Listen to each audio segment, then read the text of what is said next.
Hello, folks. I apologize immediately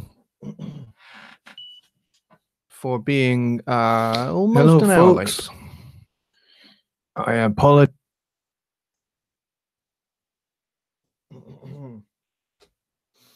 Very, very sorry about that. There is no reason whatsoever, except I just was not paying attention. That's all.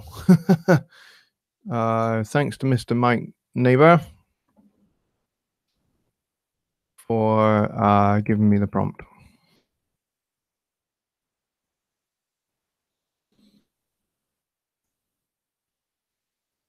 So probably nobody's going to watch this.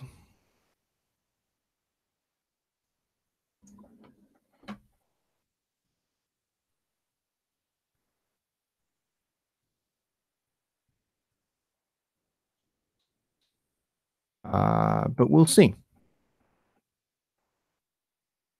You never know. So Peace Valley Audio is here. My good friend who gave me the prompt for not paying attention to the time. So I apologize. And the Savage 1969 is here. He says howdy. Yeah, I am here, and I do apologize for being late. Nearly an hour late, which is absolutely shocking, really.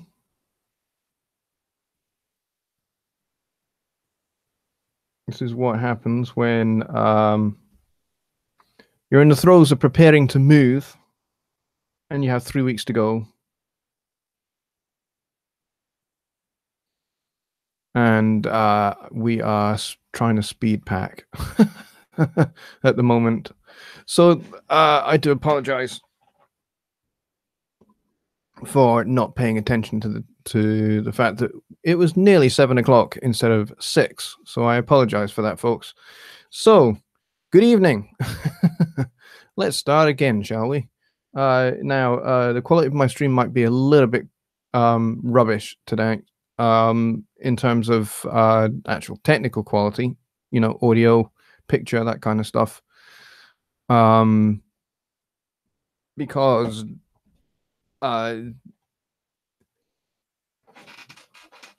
there are changes being done to the exchange at the moment. So the digital exchange for our phone system and everything else, including broadband and all of that, is being updated apparently.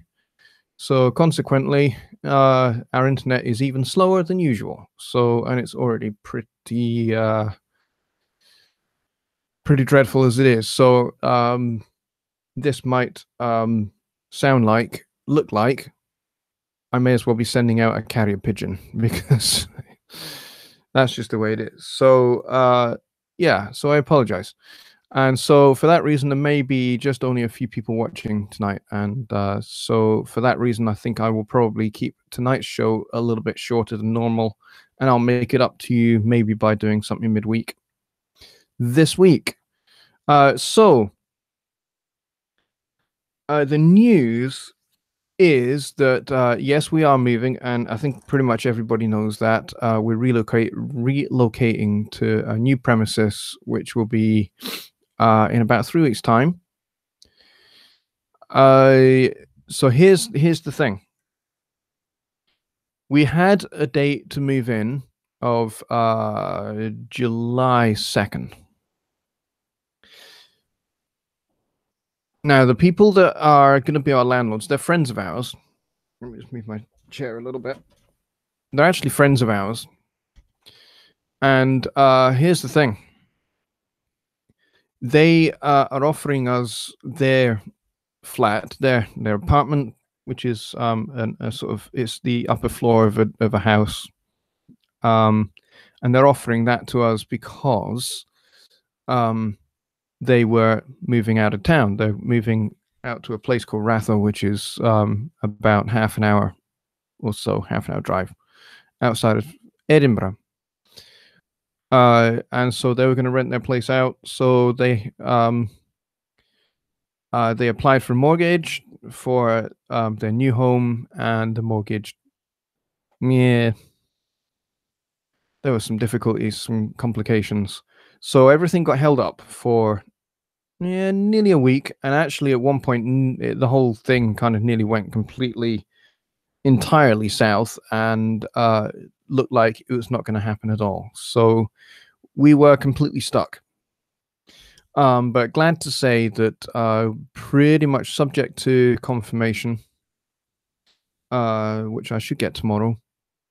Um, the move is back on and we are moving. However, our move-in date has changed now. So our move-in date is now July 9th, but we have to be out of here on July the 2nd, July the 1st, July the 2nd. So we are pretty much going to be homeless for a week. So what we are doing is we are packing everything up. We are going to put everything, including my studio here, into storage for a week, and we are going to take off and go on a road trip for a week. And then we're going to come back and we're going to move into the new property, into the new house. So what that means for live streams and stuff is that we've pretty much got tonight's show, and then we've got two more. And then I'll be taking a break from the live streams for about a week. I will still do the Songwriting Simplified show, I hope, whilst we're away. We'll have to see what broadband is like whilst we're away. But I intend fully to do to continue doing the show during the week off. But we'll have to see. We'll have to see how that works. And then we'll be moving, and then the Sunday after we move, we will resume the Sunday night lives. That's the intention anyway. So I hope everybody understands that. So there will be 3 more streams, including this one. And then we'll be taking a week or so without doing a stream. And then once we've moved the studio and everything else into the new house, we'll get back to doing streams again. So looking forward to the new era, to being in a new house. That's going to be really exciting. And I can't wait actually to show you the new studio space when we move in. So it's going to be very cool.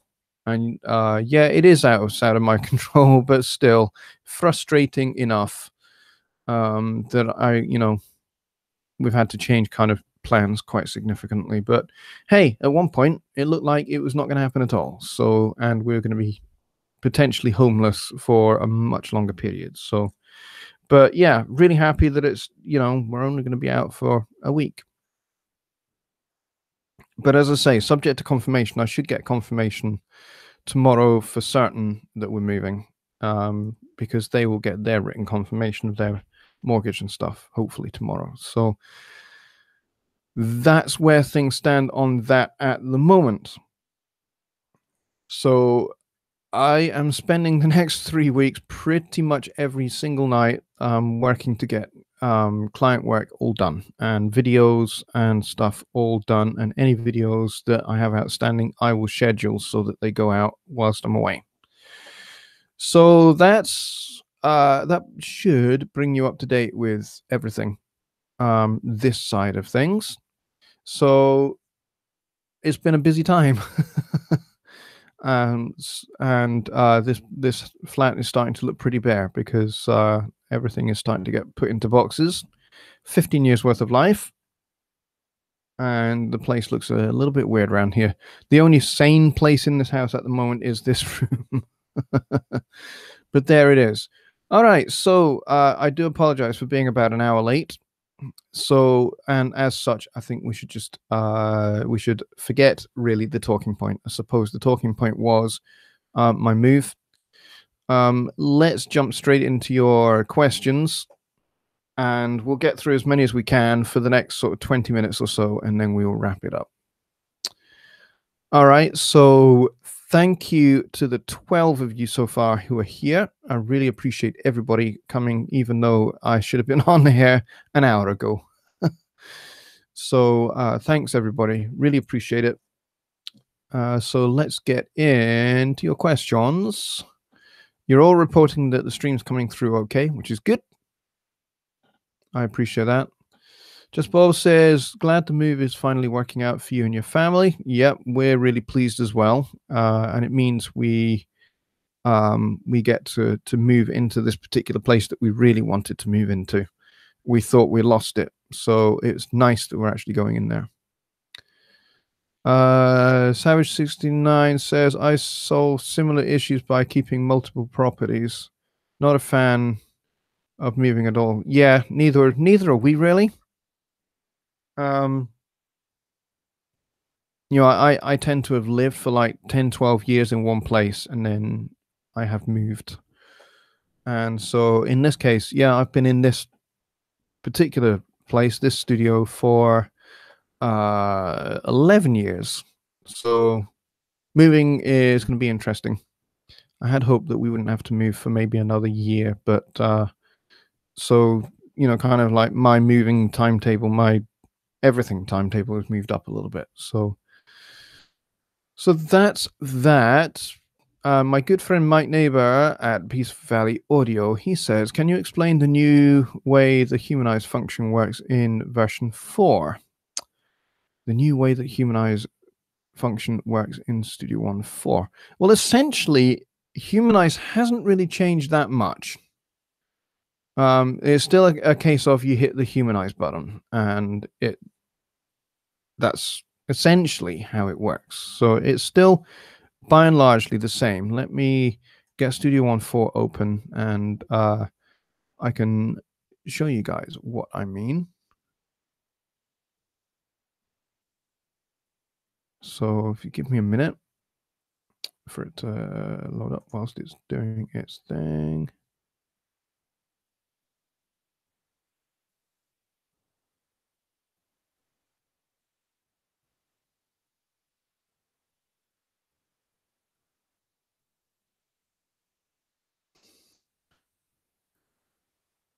Oh, I hope that the stream hasn't frozen. I just want to check, has the stream frozen? I hope it hasn't.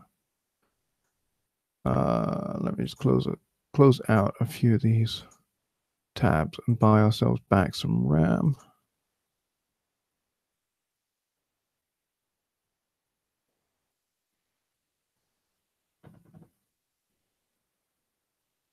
Hang on just a second, folks. Okay, broadcast is working just fine today. Sometimes it goes out. Yeah, I actually have it buffering here at this end.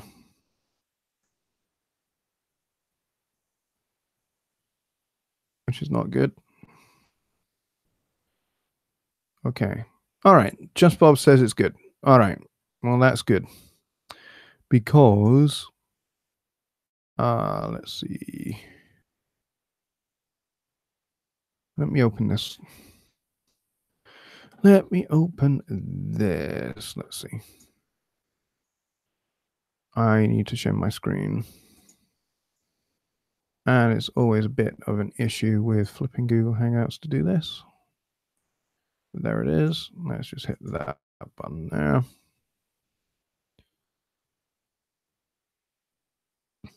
And I'm just going to go over to my laptop here and make sure that I can see what's going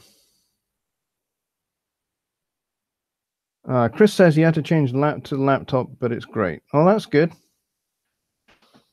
Dooley still says, a few songs I've heard in version 4 seems to need remixing. Has anyone noticed it sounding different? The audio engine hasn't actually changed, to be honest, and I haven't noticed any changes to anything that I've done in version 3 and then started working on in version 4. No, shouldn't really be an issue. Certainly isn't here, and certainly wasn't during any of my testing an issue. So humanize, let's go and take a look at this guy over here. And as you can see, I've got this synchronized editor to arrangement view thing going on, which is very cool. So I can super zoom in here, and it does the same over there, which is very, very awesome.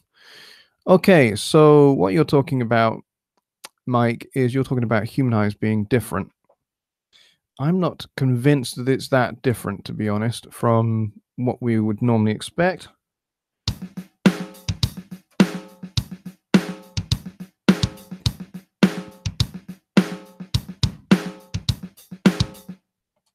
All right, so that's my little groove that I've got going on there.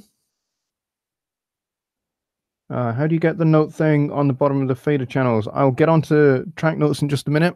I've got a video on that as well, which shows you how to open it. So humanize. So I can do a select all. So I can do Control A. That selects everything, and then I can go to Action, and then I just hit Humanize. Now, when you hit Humanize, this dialog box opens up. This is what you were talking about, Mike. This is kind of a tiny bit new, but only a little bit. You see, what happened before was that some of this used to be in the in this bar over here. I've not got macros open. Let me just cancel that for a second. Let me open my. There we go. So, you know, kind of like that humanized thing used to be down here in the macro toolbar, and I've got my macros. I should have macros open and both. Oh, curious. Curious. Okay, not to worry. So I have everything selected, and then I go to humanize, and then this kind of dialog box opens up. And what you have is add velocity range, and it gives you minus 15% plus or plus 15%, and then add note start range, and it gives you a negative number and then a positive number here. To be honest, I didn't really get into any of this when I was testing. I would just normally just hit OK, and it just humanizes according to that. So did you notice how everything just shifted very, very slightly? So now stuff is just a little bit off grid. You might have noticed that. So if I play it now.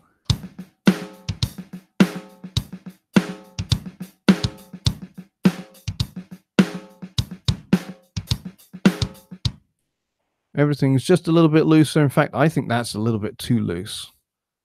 So I can go up here, and I should be able to just go to restore timing here.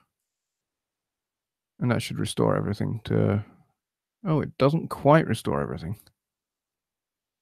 Everything's still a little bit off grid. That's okay. I can go to my history, and I can pull that bar up. And there we go. And the humanize is all gone, and everything's back to normal.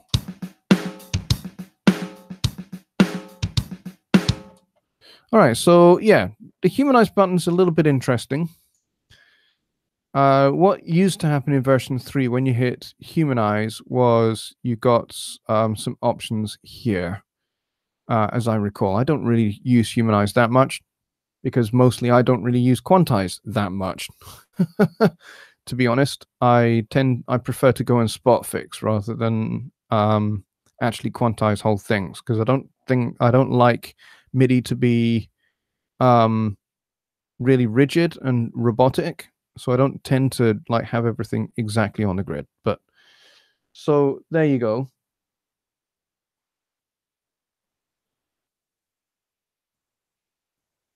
You can open it in both. Yes, I realized you can open the macro toolbar in both. Yeah. And I believe that was the case in version 3 as well. That was something I had requested, and I had hoped that they might change that, and they might actually do that in a future update. You never know. Chris says his version 4 is downloading now. Should the sound sets be loading again? No. It should be the case that only the content that you don't already have installed is what you will need to install. So if you have not installed all of the sound sets, then only the sound sets that you did not install when you had version 3 are the ones that you'll need to install. However, there are a couple of caveats to that. And that is things like the CTC1, if you have that, the Console Shaper Pro, if you have that and the VU meter and a couple of other of the things like that, those you do actually have to install again into version 4. You don't have to purchase them again. You just have to go to Studio One installation here, and then you go to let's see, where is it? Instruments or Leap libraries. Anything that you haven't actually got installed, it'll either say installed or not installed, or just say, it won't actually say not installed, it'll just say nothing if it's not installed. And then you just check that off and then hit the install button, and it'll go ahead and do that for you. But yeah, pretty much anything that you had in Studio One version 3 that you had installed, barring the ones that I've mentioned, you should have those listed as installed, and you only need to install stuff that you haven't got already. So I hope that makes sense. Yeah, Mike says, see what I mean? Yeah, I do see what you mean. Yeah, the humanize function is a little bit different.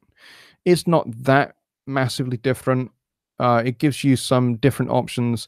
To be honest, I haven't really played about with it because I don't really use it. So it's not a feature I use. So I am just as unfamiliar with it as the rest of you guys are. So humanize function, you're just gonna have to play with and experiment until you find settings that you're happy with, and then just hit OK, to be honest. But like I say, I don't really use that, and I don't really use quantize either. Unless I'm working on something that is like EDM, in which case, yes, I will quantize. I'll quantize quite significantly because that's what you need to do for EDM. But otherwise, no, I don't really tend to use it. Dooley still says to lose. I'm not really sure what he means by that. But there we go. So yeah, so I hope that helps. I'm going to close out this editor guy now because I don't need it. And zoom back out. And yeah, hopefully they will fix this issue with the macro toolbar, because I personally think you should be able to have the macro toolbar open on both. So the other question was track notes. How do you get the track notes? I have a video on that, but I don't mind going over it again here. Very, very simple. If you want the track notes to open up at the bottom of the mixer and over here on the actual track in the event view, really simple. You go to the options wrench, you go down to show channel notes, you check that, and boom, the channel notes here appear. And then you go up to this guy up here, and you go to show track notes, and you click that there, and boom, you have the notes there. Now, here's the thing with track notes, anything that you write in here will appear in here. So if I was to say, this is Impact XT, okay, away from that, onto the next channel C, it says this is Impact XT, and notice up here it also says this is Impact XT. So anything I write appears up there. Now, because these channels here are part of Impact, if I write something here, it won't necessarily populate up here at all. It shouldn't, because these are in effect kind of like unpacked from this channel here. So I hope that helps explain all of that to you guys. I'm going to go and close this out and say no. And I will leave Studio One open for now. And I will stop sharing the screen. And you should be back on camera now.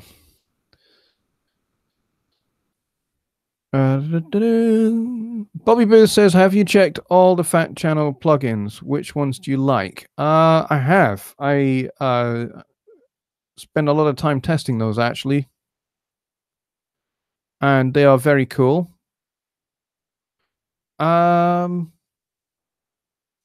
Which ones do I like? I think I like pretty much all of them. I think all of them have a lot of good things going on with them. I think my favorite of the compressors, the most useful to me personally, is the Brit Comp, which is the SSL G bus compressor. That's really, really cool. The DBX 160 is extremely cool. I do use both of those. And the EQs are really, really nice. All of them actually are really good. And yes, I use them occasionally. I don't use them all the time, but I do use them when I feel that a particular mix needs them. Pretty much, actually, to be fair, my mix bus chain has the bus compressor, the SSL bus compressor, on my master fader. So I would have something like a virtual tape machine. I'd have the Brit Comp, the SSL G bus compressor, and I might have an EQ there as well. But yeah, that's pretty much my chain there, and it works pretty good. So yeah, I really like those new Fat Channel add-ons. I think they're all really, really good, and they're well worth it.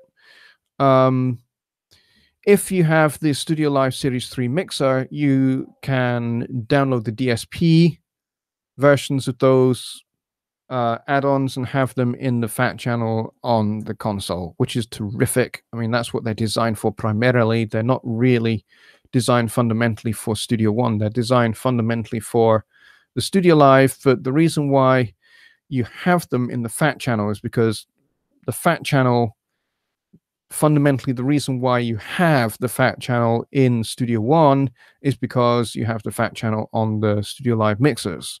That was the original intention, was that you could mix something on your Studio Live mixer, and then using Capture or something like that, you were able to bring that into Studio One and use the same Fat Channel settings as you had used on your original mix on the board and finish up your mix in Studio One. So that was the original kind of thinking behind it, the original idea. So that's why these add-ons have been added to the Fat Channel, is to give live guys some extra kind of analog studio style sounds that you can use, and you can use those in a live situation. And then, of course, you can bring that into Studio One and mix using the Fat Channel plugin in Studio One. So that's generally the idea behind it, and that's, I think, why you get the free ones. You get the VT1 and the RC500 components, the EQ and compressor components. You get those free, and then you get all the other ones as paid add-ons, like £80, $80 a go, I think it is. And the reason why they are priced that way is because fundamentally they are for the console and not for Studio One. But there is a Studio One, there's a Studio One counterpart for the reason that I've just outlined. And Greg Lewis is here, and he says, hello, Greg, good to see you. Yes, my show is not running extended time. We actually started late. That's me kind of like not paying attention. That's why we're late today. Chris asks, do you typically use the channel strip on individual tracks? I don't, actually. Typically, I tend to use the Waves SSL channel strips rather than the Studio One channel strip. That's what I tend to use. So I tend to use the SSL E channel primarily, because I like the E channel. I like the sound of it. It's nice and warm. It's smooth. The compressor is nice and smooth, not too aggressive, and the EQ is very, very cool. And I just like the tone that you get with the SSL, because when I started out mixing 20 or so years ago, I started out learning on an SSL console. So, being able to have that in plugin form in Studio One just is kind of it's great. It takes me right back to where for me it all started. So I use the SSL typically on every channel. But I also mix it up and use some Slate plugins as well. So I use the virtual mix rack a fair bit as well. It just depends. It depends upon what I'm mixing. But my go-to sound really is the SSL. So I'll have the Brit comp from the Fat channel on the mix bus, along with a tape machine, like maybe the Waves J37, the Abbey Road tape. I really like that J37. It's got a gorgeous sound to it. So I'll typically an average mix would have the SSL E channel across the board, and then I would have as I say, the Brit comp on the mix bus and another EQ maybe on the mix bus there. So yeah, so that's typically what I use. I don't really use the original Studio One channel strip, the one that Johnny Gibe uses a lot. I don't really use that. There's nothing wrong with it. It's a great little plugin. It's very compact. It's very quick, very easy. You can dial in nice broad tones. So where would I recommend using the Studio One channel strip? Probably I would recommend using it on your buses because you can the EQ, you only get 3 bands, so it's quite broad. So if you want to do broad kind of EQ moves, like maybe you want to broadly take out some low ends, broadly maybe take out some low mids, maybe, or even maybe sort of around that 1K area. You want to kind of want to remove that, and then you want to just like compress very, very subtly. Then yes, use the one knob compressor, use the 3-band EQ, do that on your buses, and then on your individual channels, maybe you go a little bit more surgical using the Pro EQ or something like that. Yeah, I'd recommend that methodology. It would work. That should work well for you. Bobby says, not to take anything away from Presonus, I'll just stick with my waves for now. Yeah, waves are good.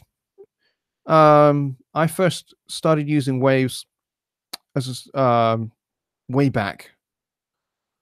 It might have even been when waves first kind of emerged on the scene. That's when I first got into them. Yeah, that would be about right. I think I got the gold bundle when that first came out, and then I went on my third-party plugin fast for about 16 years, and didn't use it at all. In fact, I think I deleted them, and then of course I changed computers in those 16 years a couple of times, and so I just never got around to installing them again until I think it was the year before last that I got back into it again, and I got my Waves plugins back, and I got the Slate Digital Everything bundle as well, which has been very cool. I'm probably going to renew that subscription when it comes up because I got the year in a bundle. So when that comes up again in November, I will probably renew that subscription for a year because I actually like them and I'm using them quite a bit. But yeah, the Studio One native plugins are fantastic and they are extremely versatile, extremely well worth using. The Fat channel is just extraordinary what it does, especially now that you've got a whole bunch more options. It's really, really cool. So you can pretty much, I would suggest, do an extremely good mix, an extremely high quality professional mix, just using the native Studio One plugins. Absolutely, you can. And I know because I spent like 3 years of using Studio One doing exactly that. And I have very happy clients. So nobody's complaining about the fact that for a while there I was using just the Pro EQ and the compressor. And I think I used the room reverb and the analog delay. So I mixed a whole record where I just used the Pro EQ, the compressor, the analog delay, and the room reverb, just those 4 plugins to do a whole record, and everybody was happy. So they're good plugins. I recommend them, and I will continue to recommend them. Diego is here. He says, hello. Good to see you, Diego. Thank you for coming. So any more questions, folks? Chris says, those drums you used for the natives... sorry, let me read that again. Those drums you used for the demo sounded nice. Was that a native sound set? Yes, it was. I will go back to sharing my screen, and I'll show you where I got those from. So if I go back to that, and then if I go back to this, drum editor, get that back open again. Okay, I'll show you what this is. If I open up Impact XT, and I've gone for the garish green look, just because it's super garish. And you will see, if you look up here, I'm using the Tom Brecklin drums, and they sound great.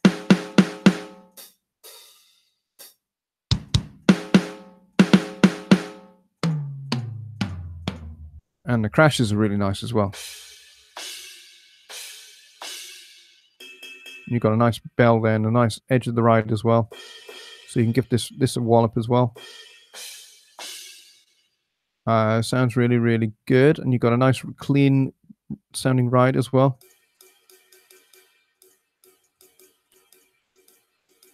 Sounds really good. The snare's really nice. And then you've got the rim shot.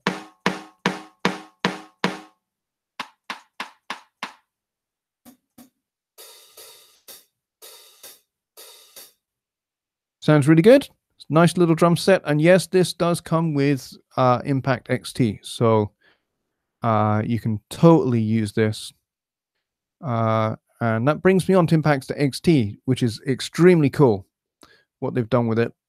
And the great thing is you've got this follow tempo option now, which is great. So, you've got, let's say you're working I'm working 105 beats a minute here, but I could speed this up and do something 140 beats a minute. And I can have all of the sounds follow the tempo, which is great. Very useful. You can loop the sounds instead of having one shot.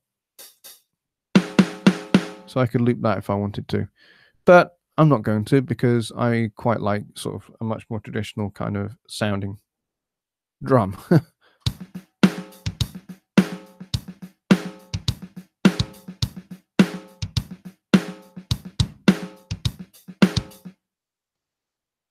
All right, so there you go. That's that. And I could change the color if I wanted to.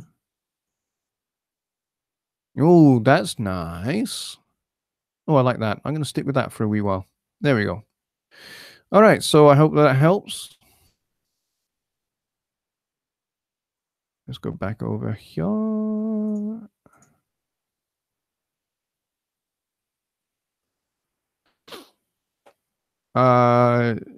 And as Mike correctly points out, you can get free sound sets from Johnny Gibe's website as well. Yeah, go to homestudiotrainer.com and you can get them there. And they are very good, actually, the samples he's got. Some of them, I think, are from his personal libraries that he's had over the years.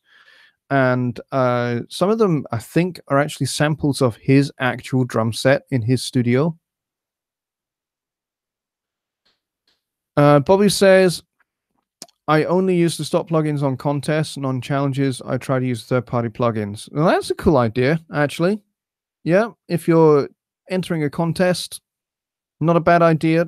Use what you're most comfortable with, and what you use, what you feel the most confident with using. And then, third-party plugins on mixing challenges, which, there's no prize attached to those, but you know what? The challenges are a good idea. You get to stretch yourself. You get to try different mixing techniques out. Yeah, third-party plugins, good idea. That's a wise move that you're making there, Bobby, to be honest.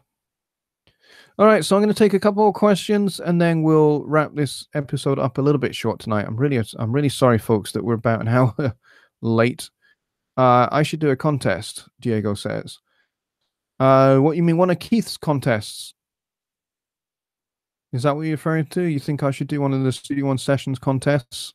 See, I don't really have time, unfortunately, to do mixing contests or challenges. Especially at the moment, I just don't have the time because I have too much client work on at the moment. I'm mixing 3 albums at the moment, back to back. So I've got one that I'm finishing up at the moment, and then I've got another one to start next week.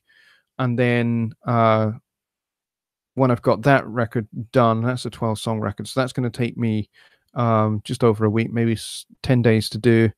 Then I've got another one to do after that. So I've got a lot of client work on at the moment. I just don't have time for doing contests, really, because I'm trying to get client work all done and also upload content to the new VIP, which we're going to be launching very, very soon.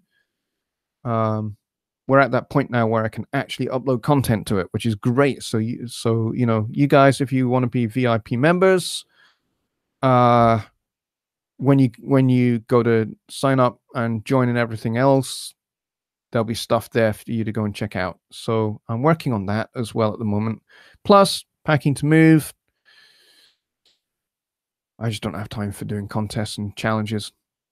As much as I would like to, you know, I don't shy away from them. I just don't have time for them. Simple as.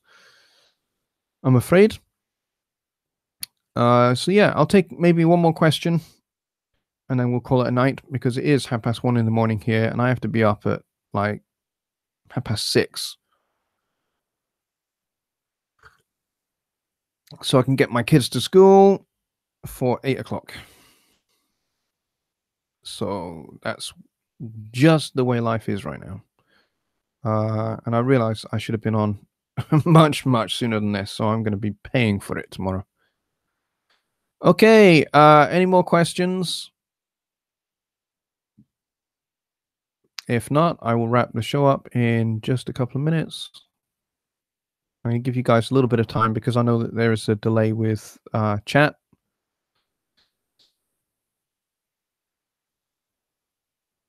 Mike says, I'll post a link in the HST page later. Yeah, it's a good idea. Diego says, who are you going to support on the FIFA World Cup? That's a great question, Diego. Ordinarily, I would support Scotland. However, yeah, we're you know, we are unlikely to be in the World Cup finals. But as it happens, I'm not entirely convinced that England are going to be in the World Cup finals either. So, yeah, ordinarily I would support Scotland, but if Scotland do not qualify, then usually I default to supporting England. And then if England don't qualify, then I really don't support anybody. I just kind of watch because I like to see really great football. And you know, if the quality of the football is really, really good, and you know everybody is professional and plays fair, then the World Cup is a really good thing to watch. So I hope that answers that question. Greg says I mostly use Wave plugins. Yeah, I kind of do as well. I'm not really a massive third-party plugin user, but I do use them. It depends what I'm going for. If I'm wanting a really crisp and clean and transparent sound, then I'll use all the native Studio One plugins. But, you know, if I'm wanting something that is a little bit more analog sounding, if I'm wanting a particular tone for a record that I'm mixing, then I'll use whatever plugins are going to give me that tone.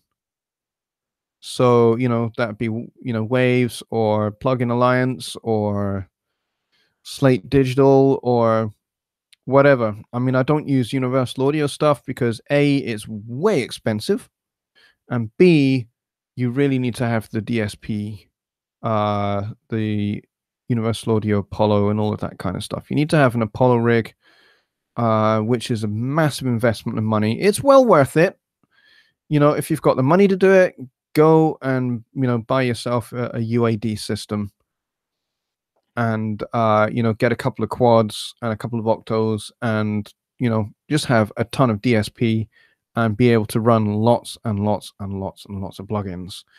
You know, if that's what you're after, Dave Vignola, one of my very good friends, pretty much he has his Studio One set up as an analog SSL mixer, basically. So he's got a very cool system. I don't have that kind of processing power. I don't have that amount of RAM. He has like 64 gigs of RAM, I think he has. I only have 8. I'm hoping that once I've moved to my new location, I will upgrade my RAM to 16, and that'll buy me a little bit more processing power for using Slate Digital and Waves and Plugin Alliance and all of that stuff. So there we go, folks. I think we're going to call it a night now. We're down to under 10 viewers. So I will do, as I say, I'll maybe do another live stream in the week. I'll be on Songwriting Simplified again with Johnny this Wednesday at 6 p.m. Central. Other than that, I'm going to be crazy busy. But seeing as I was late getting on tonight, I will make it up by doing maybe another sort of 20-30 minute stream in the week.